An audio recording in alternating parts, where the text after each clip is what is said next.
What David Cameron is saying is, I'm going to be a dictator. He's saying that procedure doesn't matter, the rule of law doesn't matter. We'll just ignore that if we think it's expedient. David Cameron talked to the CBI conference in November 2012, and he outlined this is what we're going to do. Number one, cutting back on judicial reviews, because we can't have people challenging the government. Number two, we're going to consult the public less, because they just get in the way. And number three, we're not going to, as he said, dot the I's and cross the T's of the laws. We're just going to get on and do this. And this is the whole point. It's become dictatorial.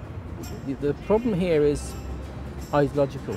Politicians are required by their oath of office to abide by the law, to follow procedure. And that's what they're not doing. The trouble is, we have no way in this country to hold the executive to account. So all we have left is to actually turn up and arrest them. I've spent 5-6 years researching all this. I've written lots of reports, and it's achieved absolutely nothing because they're not interested in them, which is why it's misconduct. So tomorrow I'll go along with a new report I've written, which details exactly why what they have done is misconduct. And I will give it to the policeman on the gate. And so the policeman, if he is abiding by his duty, should take my report, go, that's very interesting, and go and investigate it. I'm a police constable in the Metropolitan Police Service. Yes. Okay, so I'm not going to discuss anything with you. Sorry. Is there anything else I can help you with? You're sir? prejudging right now. No, I'm not prejudging. There is ample evidence of... Okay, that's the end of our conversation. Misconduct in a public... Excuse me. There is ample evidence that certain cabinet ministers have carried out misconduct in a public office. Now, misconduct in a public office is an arrestable offence, and I have the evidence here, and I would like you to go and arrest them. Are you refusing to listen? Are you refusing to take my complaint? I'm making a complaint. Are you refusing to take that as a constable?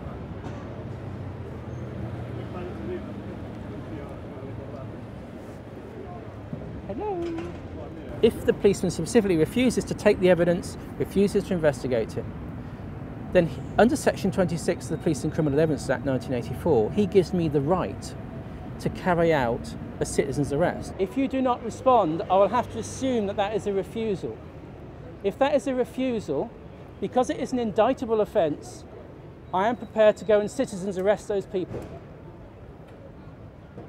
We have this thing called the ministerial code, which requires not just that ministers are correct and adhere to all the rules, but they must never give the appearance that they are breaking those rules. So will you let me in, please? Absolutely no way. On what basis? On the basis that it's to protect the premises and you're not entering. That's the end of our conversation. In order, you're not going to listen to my complaint, you're not going to do anything, and you won't open the gate. In which case I'll have to climb over. Is there a safe place where I can climb over? And so what I want to do is actually arrest specifically David Cameron, George Osborne, Ed Davey, because they are the most directly responsible for this policy. So you're protecting those people in there even though they breached the law? Yes. No. I don't think I will get through the gate. In that way it's symbolic. But what I hope to do is kick off a chain of events if they try and take me to court. My defence will be, well, this evidence demonstrates that I have a right to do this. Well, my sergeant is coming down to speak to you now. Oh, is he? Oh, right. Yeah. In that case, I will quite happily wait. On the radio. I will quite happily wait for your sergeant. Okay. There's lots of other issues I could pick, but in fracking, they have excelled themselves. There's a lovely letter leaked from George Osborne's office, where he talks about the asks from Quadrilla, where Quadrilla have asked the government to do this, and they just jumped to. I believe at this moment, the Cabinet will be finalising the announcement of the 14th round licences. If that happens, I think that is unlawful for a whole lot of reasons which are detailed in here. Now, the main complaint I have is that not just that, but actually actions over the last 3 years, for various reasons, breach the law, ministerial code, international obligations, to the point where what I can now say is what they're doing is misconduct in a public office. Going back to what David Cameron said in 2012, they are deliberately avoiding these laws because they just don't want to obey them.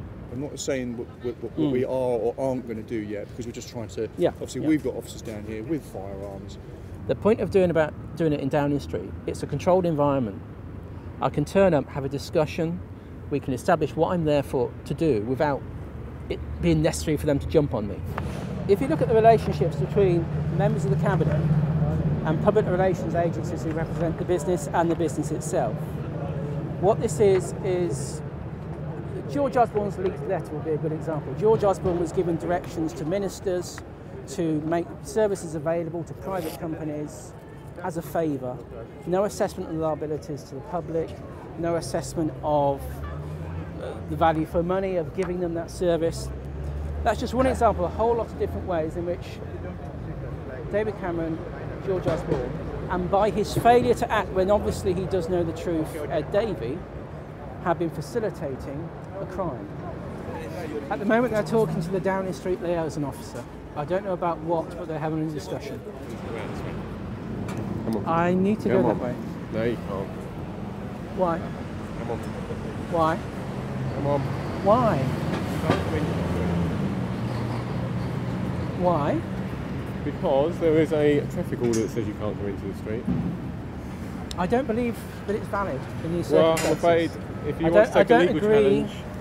I don't agree with your decision. Oh, yeah. Thank you.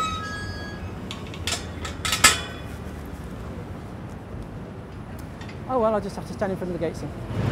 Paul, you're obstructing the highway. You're obstructing justice. Okay, what I'd like you to do is there's something called the... I'm aware of the order, yes. Okay, the line goes up to there. Yep. I'd like you to leave, please. I can't because I believe there is an imminent danger as a result of misconduct in a public office committed by the Prime Minister, David Cameron, the Chancellor, George Osborne. And so I have asked to address that imminent threat that these good men do something about it, and they won't. And if they won't, I wish to. Okay. So I do not wish to move. Okay. We'll call it 3 o'clock then. In that case, I'm arresting you That's for fine. breaching this traffic management order. Okay. It's the anti-terrorism traffic road order.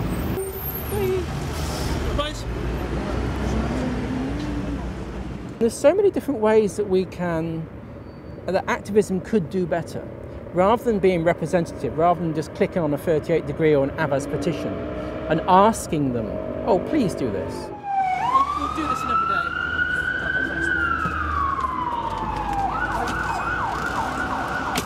There comes a point when you have to say, how much more are you going to take? If not now, when? And if not you, then who?